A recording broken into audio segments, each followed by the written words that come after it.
ginger for garnishing. With the same oil, we're gonna fry the garlic and ginger.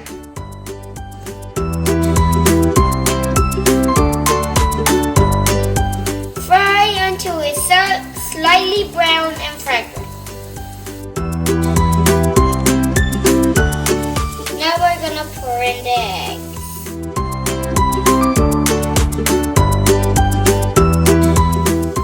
This is a good recipe for you to cook to keep your body warm.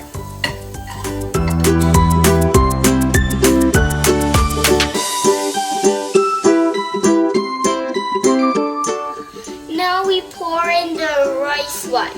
This is the unchewed that we made.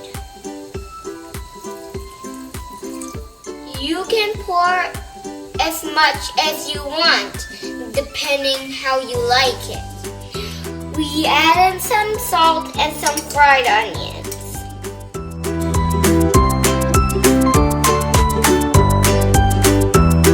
Pour in the spring onions.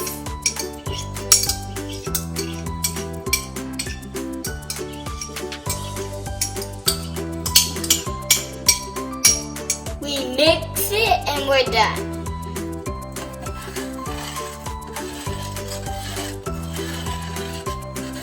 I love you, Mommy.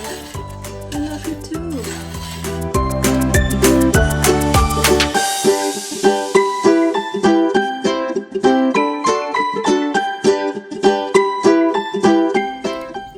If you like my recipe, please subscribe to me. See you next time. Bye.